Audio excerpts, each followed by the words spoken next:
ಕೇಂದ್ರ ಸಹಕಾರ ಸಚಿವಾಲಯ 5 ವರ್ಷಗಳು ಪೂರ್ಣಗೊಂಡಿರುವುದರಿಂದ ಕೋಲಾರ ಜಿಲ್ಲೆಯಾದ್ಯಂತ 7 ದಿನಗಳ ಕಾಲ ಕರ್ನಾಟಕ ರಾಜ್ಯ ಸಹಕಾರ ಮಹಾಮಂಡಳಿ ನಿಯಮಿತ ಬೆಂಗಳೂರು, ಕೋಲಾರ ಜಿಲ್ಲಾ ಸಹಕಾರ ಒಕ್ಕೂಟ, ಸಹಕಾರ ಇಲಾಖೆ ಕೋಲಾರ ಜಿಲ್ಲಾ ಹಾಲು ಉತ್ಪಾದಕರ ಸಹಕಾರ ಸಂಘಗಳ ಒಕ್ಕೂಟ, ಕೋಲಾರ ಮತ್ತು ಚಿಕ್ಕಬಳ್ಳಾಪುರ ಜಿಲ್ಲಾ ಸಹಕಾರ ಕೇಂದ್ರ ಬ್ಯಾಂಕ್ ನಿಯಮಿತ, ಮುಳಬಾಗಿಲು ತಾಲೂಕು ವ್ಯವಸಾಯೋತ್ಪನ್ನ ಮಾರಾಟ ಸಹಕಾರ ಸಂಘ ಹಾಗೂ ಮುಳಬಾಗಿಲಿನ ತಾಲೂಕಿನ ಎಲ್ಲ ಸಹಕಾರ ಸಂಘಗಳ ಸಂಯುಕ್ತ ಆಶ್ರಯದಲ್ಲಿ ಸಹಕಾರ ಸಪ್ತಾಹ 2026ರ ಕಾರ್ಯಕ್ರಮವನ್ನು ಆಯೋಜನೆ ಮಾಡಲಾಗಿತ್ತು. ಇದೇ ಸಂದರ್ಭದಲ್ಲಿ ಶಾಸಕ ಕೊತ್ತೂರು ಮಂಜುನಾಥ್ ಅವರು ಮಾತನಾಡಿ ಸಹಕಾರ ಕ್ಷೇತ್ರದ ಬಗ್ಗೆ ಹಾಗೂ ಸಹಕಾರ ಕ್ಷೇತ್ರದಲ್ಲಿ ದುಡಿದಿರುವ ಮಹನೀಯರ ಬಗ್ಗೆ ತಮ್ಮ ಅಭಿಮತವನ್ನು ವ್ಯಕ್ತಪಡಿಸಿ ಸಹಕಾರ ಕ್ಷೇತ್ರದಿಂದ ರೈತರಿಗೆ ಸಿಗುವ ಸವಲತ್ತುಗಳ ಬಗ್ಗೆ ಮಾಹಿತಿ ನೀಡಿದರು. ಇದೇ ಸಂದರ್ಭದಲ್ಲಿ ಸಹಕಾರ ಸಂಘದ ಎಲ್ಲ ನಿರ್ದೇಶಕರು ಹಾಜರಿದ್ದರು. ಎಷ್ಟು ಅನಾಹುತಗಳಾಗವೆ, ಅದರಿಂದ ಅಂತ ಅನಾಹುತಗಳಾಗಬಾರ್ದು ಅಂತ ಹೇಳಿದ್ರೆ ನಾವು ಆ ಊರಿನ ಸೊಸೈಟಿನಲ್ಲಿ ಮಾಡಬೇಕು. ಆಮೇಲೆ ಸರ್ಕಾರದ ಸುತ್ತೋಲೆನೇ ಇದೆ, ಪ್ರತಿಯೊಂದು ಪಂಚಾಯಿತಿನಲ್ಲಿ ಒಂದೊಂದು ಸೊಸೈಟಿ ಇರಲೇಬೇಕು ಅಂತ ಇದೆ. ಅದು ಎಷ್ಟು ಪಂಚಾಯಿತಿಗಳು ಮಾಡಿದ್ವಿ, ನಮ್ಮ ಮಿಕ್ಕಿದ ಪಂಚಾಯಿತಿಗಳನ್ನ ಮಾಡಬೇಕು. ಅದನ್ನು ಮಾಡದೇ ಇದ್ರೆ ಬೇರೆ ಏನಾದರೂ ಮಾಡಿ ನಾವೇ ಒಂದು ಗ್ರೂಪನ್ನು ಕ್ರಿಯೇಟ್ ಮಾಡಿಬಿಟ್ಟು ನಾವೇ ಮಾಡಾಕ್ಬಿಡೋಣ, ಸೊಸೈಟಿಗಳನ್ನ ಮಾಡಾಕ್ಬಿಡೋಣ. ಯಾರು ಮಾಡಿದ್ರು ಮಾಡದೇ ಇದ್ರು ನಾವೇ ಮಾಡ್ಕೊಳ್ಳೋಣ ಅಂತ ಹೇಳ್ತಾ, ಇವತ್ತು ಇಲ್ಲಿ ನಮ್ಮ ಸೊಸೈಟಿನಲ್ಲಿ ಎಲ್ಲ ನಮ್ಮ ನಿರ್ದೇಶಕರು, ನಮ್ಮ ಕವಿತಕ್ನವರು ಮೊದಲು ಉಪಾಧ್ಯಕ್ಷರಾಗಿದ್ದರು, ಡೈಲಿ ಆಫೀಸಲ್ಲಿ ಬಂದು ಕುತ್ಕೊಳ್ಳೋರು, ಗೊಬ್ಬರವನ್ನ ಕೌಂಟ್ ಮಾಡೋರು, ಮಂಚಿಂಗ್ ಪೇಪರನ್ನು ಕೌಂಟ್ ಮಾಡೋರು, ಏನೇನು ಔಷಧಿಗಳು ಕೌಂಟ್ ಮಾಡೋರು, ಎಲ್ಲ ಕೌಂಟಿಂಗ್ ಮಾಡಿ ಎಲ್ಲ ನೋಡೋರು. ಡೈಲಿ ಅವರು ಅದೇ ಕೆಲಸವನ್ನು ಮಾಡ್ತಾ ಇದ್ರು. ಹೆಣ್ಮಕ್ಳು ಜವಾಬ್ದಾರಿಯಿಂದ ಮಾಡಿದ್ರು. ಅದೇ ರೀತಿ ಈಗಲೂ ನಮ್ಮ ಸುಧಾಕ್ನವರು ಇವರು ಇಬ್ಬರೂ ಸೇರಿ ಅದೇ ಕೆಲಸವನ್ನು ಮಾಡಲಿ, ರೈತರಿಗೆ ಉಪಯೋಗ ಆಗುವಂಥ ಕೆಲಸವನ್ನು ಮಾಡೋಣ. ಮುಖ್ಯವಾಗಿ ರೈತರನ್ನ ನಾವು ಕಾಪಾಡಿಕೊಂಡ್ರೆ ಮುಂದಿನ ದಿನಗಳಲ್ಲಿ ನಮ್ಗೆ ಊಟ ಸಿಗುತ್ತೆ. ನಾವು ರೈತರನ್ನ ಕಾಪಾಡ್ಕೊಳ್ದೇ ಇದ್ರೆ ಮುಂದಿನ ದಿನಗಳಲ್ಲಿ ಊಟ ಸಿಗೋದಿಲ್ಲ. ಕೊರೋನಾ ಬಂದಾಗ ನಾವೆಲ್ಲ ಏನು ಕುಡ್ಕಾಡಿದ್ವಿ, ನಮ್ಮ ಕೃಷ್ಣಣ್ಣ ಕೊರೋನಾ ಕಾಯಿಲೆ ಬಂದಾಗ ಏನು ಕುಡ್ಕಾಡಿದ್ ನಾವೆಲ್ಲ? ಊಟಕ್ಕೋಸ್ಕರ ಹುಡ್ಕಾಡಿದ್ವಲ್ಲ, ಊಟಕ್ಕೋಸ್ಕರ ತರಕಾರಿ ಎತ್ಕೊಂಬಂದು ಹಿಡಿದು ಅಂತ. ಯಾರು ಅದನ್ನೆಲ್ಲ ಬೆಳೆದಿದ್ದು? ರೈತರು. ನಿಮ್ಮ ಹತ್ರ ಕೊರೋನಾ ಟೈಮಲ್ಲಿ ಜೋಬಲ್ಲಿ 1 ಲಕ್ಷ ರೂಪಾಯಿ ಇಟ್ಕೊಂಡ್ರು ನಿಮ್ಗೆ 1 kg ಆಲೂಗಡ್ಡೆ ಸಿಗ್ತಾ ಇರ್ಲಿಲ್ಲ. ದುಡ್ಡು ಕೆಲಸ ಮಾಡ್ತಾ ಅವಾಗ ರೈತ ಕೆಲಸ ಮಾಡಿದ್ನ. ರೈತರ ಒಂದು ಶಕ್ತಿ ಕೆಲಸ ಮಾಡಿದ್ದು. ಆ ರೀತಿಯಲ್ಲಿ ಇವತ್ತು ಅಷ್ಟೇ ಜನ ಮರಿಬೇಡ್ರಿ, ರೈತರನ್ನ ಯಾವತ್ತು ನಾವು ಕಾಪಾಡ್ಕೋಬೇಕು. ಅವ್ರಿಲ್ಲ ಅಂದ್ರೆ ನಾವ್ಯಾರು ಇಲ್ಲ. 1 ಲಕ್ಷ ರೂಪಾಯಿ ಜೋಬಲ್ಲಿ ಇದ್ರು 1 kg ಅಕ್ಕಿ ಸಿಗೋದಿಲ್ಲ, 1 kg ಈರುಳ್ಳಿ ಸಿಗೋದಿಲ್ಲ. ದುಡ್ಡಿಗೆ ವ್ಯಾಲ್ಯೂ ಇಲ್ಲದೆ ಆಗೋಗ್ಬಿಡ್ತದೆ. ರೈತನಿಗೆ ವ್ಯಾಲ್ಯೂ ಬರೋದು ಅಂದ್ರೆ ಪ್ರಕೃತಿ ಚೇಂಜ್ ಆಗುತ್ತೆ. ಖಂಡಿತವಾಗ್ಲೂ ಚೇಂಜ್ ಆಗದೆ ಇರೋದಿಲ್ಲ, ಚೇಂಜ್ ಆಗುತ್ತೆ.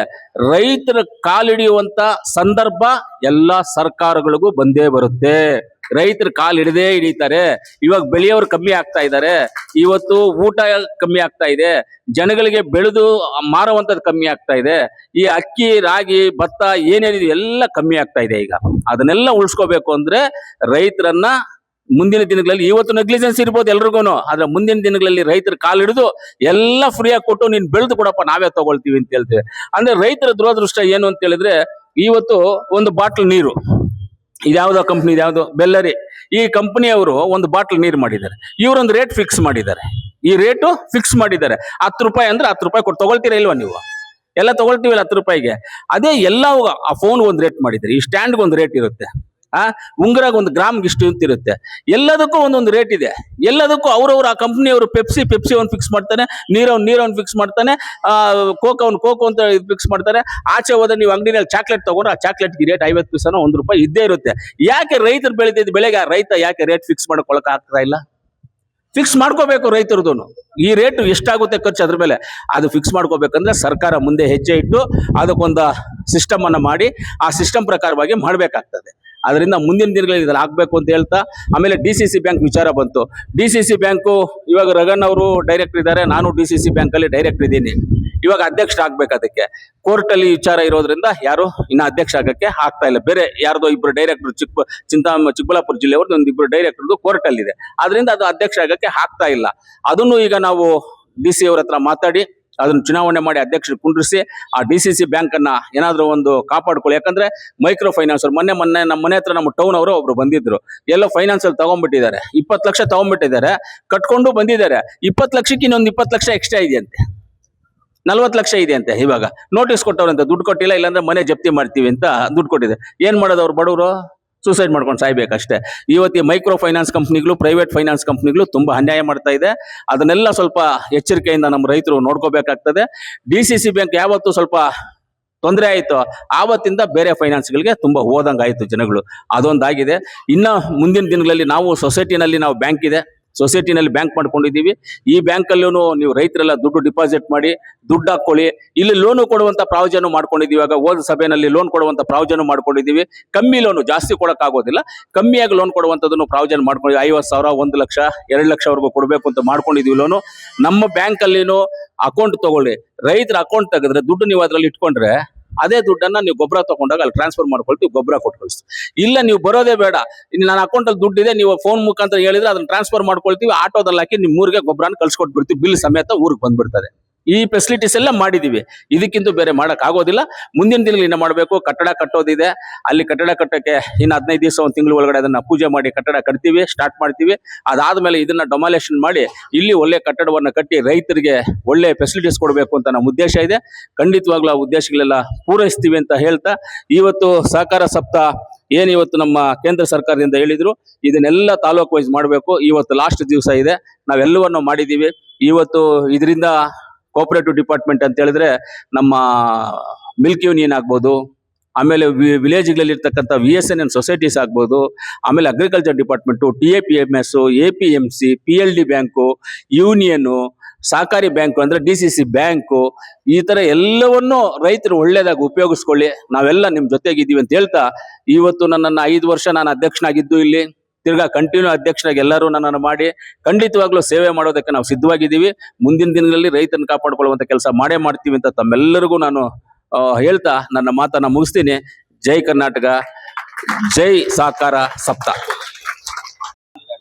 ಕೇಂದ್ರ ಬ್ಯಾಂಕು, ಕೋಲಾರ ಹಾಲು ಒಕ್ಕೂಟ, ಕೋಲಾರ ಸಹಕಾರಿ ಒಕ್ಕೂಟ ಇವರೆಲ್ಲರ ಆಯೋಜಕದೊಂದಿಗೆ ಇವತ್ತು ಒಂದು ಸಹಕಾರ ಸಪ್ತಾಹ ದಿನ ಆಚರಣೆ ಮತ್ತು ಕೋಆಪರೇಟಿವ್ ವೀಕ್ ಅನ್ನೋ ಒಂದು ಕಾರ್ಯಕ್ರಮನ ಇಲ್ಲಿ ನಮ್ಮ TAPSMS ಆವರಣದಲ್ಲಿ ತುಂಬ ಅದ್ದೂರಿಯಾಗಿ ಮಾಡ್ತಾ ಇದ್ದೀವಿ.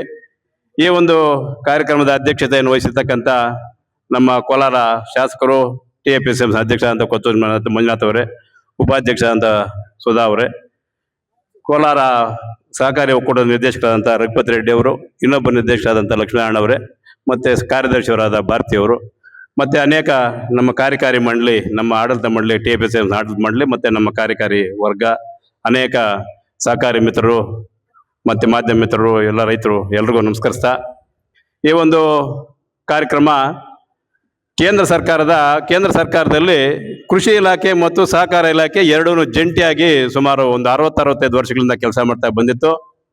ಮತ್ತೆ ಕೇಂದ್ರದ ಮೋದಿಯವರ ನೇತೃತ್ವದಲ್ಲಿರ್ತಕ್ಕಂಥ ಸರ್ಕಾರದಲ್ಲಿ ಅಮಿತ್ ಶಾ ಅವರನ್ನ ಇದಕ್ಕೆ ಸಹಕಾರ ಕ್ಷೇತ್ರವನ್ನ ಕೃಷಿ ಕ್ಷೇತ್ರದಿಂದ ವಿಂಗಡಣೆ ಮಾಡಿ ಸಹಕಾರ ಕ್ಷೇತ್ರನ ಒಂದು ಸಚಿವಾಲಯವನ್ನು ಒಂದು ಮಾಡಿ ಸುಮಾರು 5 ವರ್ಷ ಆಗಿ ಆ ಸಹಕಾರ ಸಚಿವರಾಗಿ ಅಮಿತ್ ಶಾ ಅವರನ್ನ ಮಾಡಿರ್ತಾರೆ. ಈ ಒಂದು 5 ವರ್ಷ ಸಂಪೂರ್ಣವಾಗಿ ಯಶಸ್ವಿ ಆಗಂತ ಒಂದು ವಿಚಾರದಿಂದ ಇವತ್ತು ಒಂದು ಸಹಕಾರ ದಿನ, ಸಹಕಾರ ಸಪ್ತಾಹ ಒಂದು ನಾವು ಸಂತೋಷವಾಗಿ ಮಾಡುತ್ತಾ ಒಂದು ಕಾರ್ಯಕ್ರಮವನ್ನು ಇಲ್ಲಿ ಮಾಡ್ತಾ ಇದ್ದೀವಿ. ಈ ಒಂದು ಸಹಕಾರ ಕ್ಷೇತ್ರದಲ್ಲಿ ಅನೇಕ ಸವಲತ್ತುಗಳು ಕೇಂದ್ರ ಸರ್ಕಾರದಿಂದ, ರಾಜ್ಯ ಸರ್ಕಾರದಿಂದ ಅನೇಕ ಸವಲತ್ತುಗಳು ನಮ್ಮ ಕೂಲಿ ಕಾರ್ಮಿಕರಿಂದ ಹಿಡಿದು ಕೂಲಿ ಮಾಡೋರಿಂದ ಹಿಡಿದು ಕೋಟೀಶ್ವರವರೆಗೂ ನಮ್ಗೆ ಅನೇಕ ಸಹಕಾರ ಕ್ಷೇತ್ರದಲ್ಲಿ ಸವಲತ್ತುಗಳಿದೆ. ಅನೇಕ ರಿಯಾಯಿತಿ ದರದಲ್ಲಿ ಸಿಕ್ಕಂತ ಒಂದು ಕಾರ್ಯಕ್ರಮಗಳು ಈ ಸಹಕಾರ ಕ್ಷೇತ್ರದಲ್ಲಿದೆ. ಆದರೆ ನಾವು ನಮ್ಮ ರೈತರಾಗ್ಲಿ, ಕೂಲಿ ಕಾರ್ಮಿಕರಾಗ್ಲಿ ಸಹಕಾರ ಕ್ಷೇತ್ರವನ್ನು ಸರಿಯಾಗಿ ಸದ್ಬಳಕೆ ಮಾಡ್ಕೊಂತ ಇಲ್ಲ. ಅದು ಈ ಕಡೆ ಎಸ್ಪೆಷಲಿ ನಮ್ಮ ಕಡೆ ಕೋಲಾರ, ಚಿಕ್ಕಬಳ್ಳಾಪುರ, ತುಮಕೂರು ಈ ಕಡೆ ನಾವು ಸರಿಯಾಗಿ ಅದನ್ನ ಉಪಯೋಗಿಸ್ಕೊಂತ ಇಲ್ಲ. ಸರಿಯಾಗಿ ಈ ಕಡೆ ನಾವು ಸಹಕಾರ ಕ್ಷೇತ್ರದಿಂದ ಸಬ್ಸಿಡಿಗಳು ಈ ಕಡೆ ಬರ್ತಾ ಇಲ್ಲ. ಅದೇ ಮತ್ತೆ ನಾರ್ತ್ಗೆ ಹೋದ್ರೆ ಸಂಪೂರ್ಣವಾಗಿ ಸಹಕಾರ ಕ್ಷೇತ್ರವನ್ನ ನಾರ್ತಲ್ಲಿ ಉಪಯೋಗಿಸ್ಕೊಂತ ಇದ್ದಾರೆ. ಅವ್ರಿಗಿಂತ ಬುದ್ಧಿವಂತಿಕೆ ನಮ್ಗೆ ಸ್ವಲ್ಪ ಕಡಿಮೆ ಇದೆ ಅಂತ ಹೇಳ್ತಾ, ಆದ್ರೂ ಇಲ್ಲಿ ನಮ್ಮ ಕೋಲಾರ ಜಿಲ್ಲೆ ಮಟ್ಟಕ್ಕೆ ಬಂದಾಗ ಅನೇಕ ಸವಲತ್ತುಗಳು ನಮ್ಮ ಕೋಲಾರ ಹಾಲು ಒಕ್ಕೂಟದಿಂದ ಇರ್ಬೋದು, DCC ಬ್ಯಾಂಕಿಂದ ಇರ್ಬೋದು, PLD ಬ್ಯಾಂಕ್ಗಳಿಂದ ಇರ್ಬೋದು, TAPSMSಗಳಿಂದ ಇರ್ಬೋದು, ಫ್ಯಾಕ್ಸ್ ಸೊಸೈಟಿಗಳಿಂದ ಇರ್ಬೋದು, MPCSಗಳಿಂದ ಅನೇಕ ಸವಲತ್ತುಗಳು ನಮ್ಮ ರೈತರಿಗೆ, ಕೂಲಿ ಕಾರ್ಮಿಕರಿಗೆ ಸೇರ್ತಾ ಇದೆ. ಇನ್ನೂ ಅನೇಕ ಸವಲತ್ತುಗಳು ಬಂದಿರ್ತಕ್ಕಂಥ ಸವಲತ್ತುಗಳು ವಾಪಸ್ ಹೋಗ್ದಿರ ನಾವು ನಮ್ಮ ರೈತರು ಉಪಯೋಗಿಸ್ಕೋಬೇಕು ಅಂತ ತಮ್ಮಲ್ಲಿ ಮನವಿ ಮಾಡ್ತಾ, ಮತ್ತೆ ನಮ್ಮ ಮುಳಬಾಗಿಲು TAPSMS ಬಂದಾಗ ಈ ಒಂದು TAPSMS ಮೊದಲ ಅಧ್ಯಕ್ಷರು